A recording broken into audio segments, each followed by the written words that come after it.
Ni hao, salut à tous, j'espère que vous allez bien aujourd'hui. Nous allons parler de l'argent. L'argent qui nous fait parfois défaut. Rarement sont les moments où l'on se plaint d'avoir trop d'argent, mais généralement c'est plutôt quand on n'en a pas qu'on se plaint. Et j'aimerais qu'on voit un petit peu ensemble, c'est comment faire pour avoir plus d'argent. Bon, là je suis sûr que tout le monde écoute parce que c'est dire oh là là, il y a une méthode secrète, c'est quoi? Qu'est-ce qui se passe? Faut jouer au loto? Non, pas du tout. Pas du tout, pas du tout. Il faut simplement appeler cet argent. Ça y est, lui, il a pété un plomb. Alors, avant toute chose, c'est comment vous interprétez cet argent. L'argent, pour vous, c'est quoi? Est-ce que c'est bien? Est-ce que c'est mal? Ça va être important d'identifier votre relation à l'argent. Parce que si vous avez une mauvaise opinion de cet argent, sachez que vous n'en aurez jamais. En tout cas, vous allez tout faire inconsciemment pour ne pas en avoir. Parce que si vous avez des mauvaises pensées par rapport à cet argent, toutes vos actions vont donc être de rejeter l'argent parce que dans votre tête, vous n'avez pas envie d'en avoir. Et généralement, ce qui fait qu'on ne veut pas en avoir, en tout cas, c'est qu'on a souvent entendu dire il n'y a pas besoin d'avoir de l'argent pour être heureux. L'argent ne fait pas le bonheur, etc., etc. Toutes ces choses-là, mettez-les de côté et dites-vous simplement qu'est-ce que vous feriez si aujourd'hui, demain, vous aviez de l'argent. Si demain vous avez un compte en banque qui a 10 millions, est-ce que vous pensez que vous allez les enlever et les redonner? Non, vous allez les garder généralement. Et puis on se rend bien compte que même les gens qui ne veulent pas d'argent, disant l'argent c'est nul, c'est souvent les premiers à aller jouer au loto. Alors, un des secrets pour avoir donc l'argent, on l'a vu, c'est de l'appeler. C'est déjà dans sa tête, c'est d'accepter d'avoir de l'argent et d'en être content, de dire je veux de l'argent. Le deuxième, ça va être dès que vous en avez, c'est de commencer à créer des budgets. Alors, il est préconisé d'avoir plusieurs comptes bancaires. Chacun des comptes servira donc pour acheter ou consommer des choses particulières. Il y aura un compte où vous allez mettre à peu près 60 à 70% pour tout ce qui est facture, on va dire la vie de tous les jours. Les courses, l'électricité, les factures, le téléphone, enfin tout ce qui va concerner ce qu'il faut pour pouvoir vivre, le loyer, etc., etc. Le deuxième compte, ce serait un compte qui va servir aux futurs investissements. Vous avez un projet à long terme, par exemple une maison, vous allez mettre dessus, on va dire 10%. Le troisième compte, on va mettre pour tout ce qui est sortie, plaisir, 10% également. Et ensuite 10% pour tout ce qui va être la charité. Et oui, parce que c'est ce dont on a déjà parlé, c'est 10% pour la charité. Quand vous donnez, vous recevez. Donc en gros, vous faites bien autant de comptes que vous le souhaitez, mais essayez vraiment de faire des rubriques. Une rubrique pour le loisir, une rubrique pour toutes les charges, ça va être le plus gros des comptes, toutes les charges qui sont liées à votre vie. Un compte pour donc les investissements importants et puis un compte qui va être dédié à la charité, en tout cas de l'argent que vous allez donner. Alors vous allez me dire, oui mais j'en ai déjà pas beaucoup, je me vois mal en donner. En fait, je ne vous demande pas de donner tout, c'est de donner 10%. 10% de cette somme, et croyez-moi, en le faisant, il y a des grandes chances pour qu'il vous revienne différemment bien sûr, mais en tout cas vous rentrez dans un contexte qui fait que le fait de donner, vous mettez en relation avec ce principe qui est donner, recevoir. Et à chaque fois, donc pour les autres petits comptes, vous ne mettez que 10%. Donc si vous voulez en faire plusieurs, et bien 5 par exemple, vous mettez 10% dans chaque et 50% dans le sixième. Si vous voulez n'en faire que 4, vous mettez 60 dans le plus gros et puis 10% dans les 4 autres.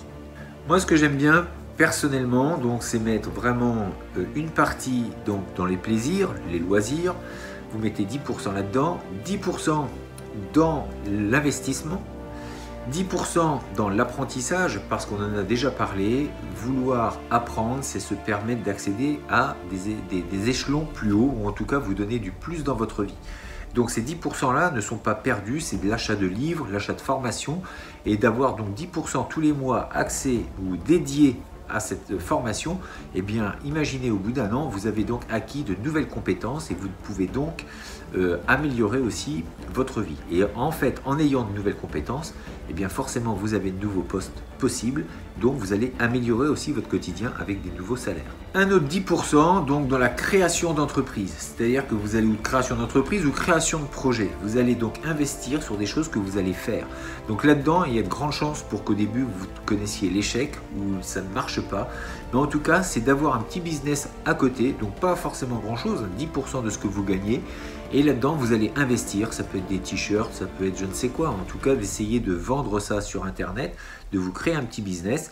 Et en fait, ça vous apprend. Et puis effectivement, je vous le dis, vous allez peut-être tomber, mais en tout cas, ça va avoir aussi des chances de peut-être fonctionner si vous vous y prenez correctement. Un compte pour la charité et puis 50% qui vont donc aller au gros de votre consommation, on va dire mensuelle, sur le loyer et les courses, les factures diverses. Donc c'est vrai que ces 5 comptes, ça fait beaucoup. On pourrait même en rajouter un 6e qui lui est vraiment symbolique. C'est celui que vous allez garder chez vous. En fait, avec de la monnaie, de l'argent, vous allez mettre aussi de l'argent. Pas forcément 10%, mais un petit peu à chaque fois. Et en fait, vous allez vous rendre compte qu'en faisant ça, vous allez augmenter tous les mois. Il va y avoir de l'argent en plus. Et dans le côté symbolique, c'est quelque part, c'est que vous donnez, vous commencez à vous imposer cette façon de gérer votre argent. Vous faites un budget et vous mettez cet argent et vous n'y touchez pas parce que c'est consacré à ces choses bien précises. Donc en procédant ainsi, vous avez de grandes chances de voir vos comptes pour certains augmenter, d'autres baisser un petit peu en fonction de vos loisirs, en fonction des formations, en fonction de l'entreprise. Bien sûr, ces comptes-là vont être vides, vont se vider progressivement. Quoique, encore une fois, avec l'entreprise, vous avez aussi des chances de l'augmenter. Et puis sur le compte qui est dédié à l'investissement pour un projet particulier, une maison ou je ne sais quoi, un achat de quelque chose d'important, vous avez des comptes donc qui vont se mettre à grossir progressivement, ainsi que celui que vous avez chez vous en liquide, où vous pouvez mettre un petit peu de l'argent de temps en temps. Quand il vous reste de l'argent dans la poche, vous le mettez et donc vous vous habituez à mettre de côté.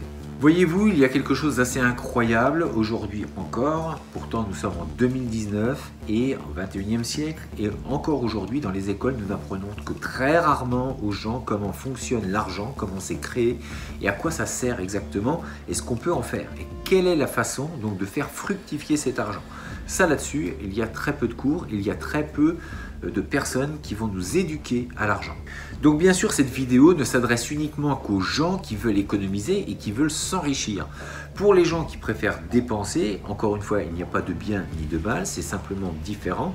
Qu'est-ce qu'on veut faire de notre vie? Si on veut dépenser, profiter de l'instant présent, on peut faire comme ça. Mais par contre, on prend un risque effectivement, c'est qu'à la fin de certains mois, on se retrouve un petit peu pris au piège si jamais il y a un événement, on va dire imprévisible, qui surgit. Généralement, ça nous pose quelques soucis.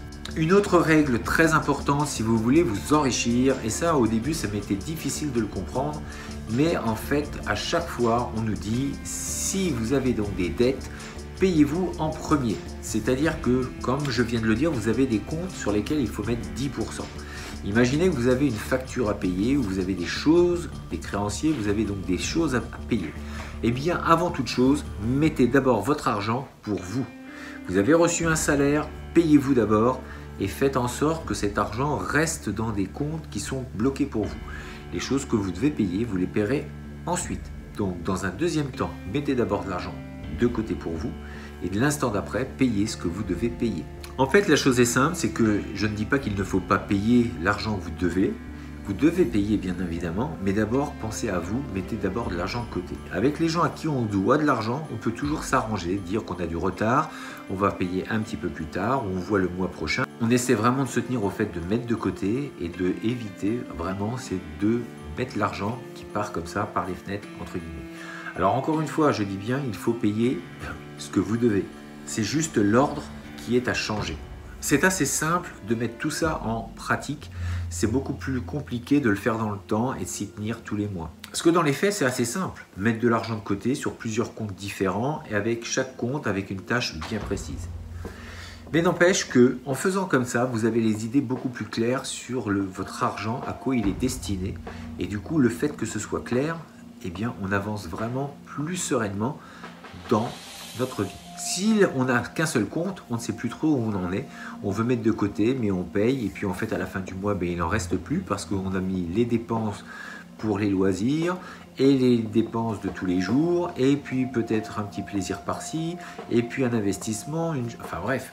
Du coup, on ne sait plus trop ce à quoi c'est alloué et ça devient compliqué ensuite de pouvoir gérer correctement son argent. Et puis, comme je le pense très sincèrement, c'est que l'argent, c'est une énergie. Elle doit servir non pas à être accumulée, mais pour des projets bien précis. Le fait de faire différents comptes, ça nous éclaircit, ça nous clarifie la tête, on sait ce qu'on doit faire, on sait ce pourquoi cet argent est destiné et du coup, on a vraiment des projets et on se tient à ces projets parce qu'on a hâte de voir ces réalisations se manifester dans la vie de tous les jours, dans notre quotidien. Donc je répète, un compte principal pour les grosses dépenses, un deuxième compte pour les futurs investissements, style maison, troisième, un compte investissement pour créer votre business, un compte formation, apprendre, toujours apprendre, 5, le loisir et éventuellement un compte pour le fait de faire la charité. Donc ça fait beaucoup de comptes, effectivement. Après, vous pouvez gérer. Et puis, garder aussi un peu de monnaie chez vous. C'est un petit peu comme le Feng Shui, le fait de mettre un peu des pièces dans un pot, dans un bac chez vous. Ça va attirer. Alors, est-ce que ça marche? Ça ne marche pas? C'est superstition ou pas? Eh bien, n'empêche que ça a l'air de marcher quand même. Allez, à demain. Économisez-moi plein d'argent pour que vos rêves puissent se réaliser encore plus vite. Je vous dis à demain pour une prochaine vidéo. D'ici là, restez forts, restez beaux et surtout, restez bienveillants. T'arrêtes.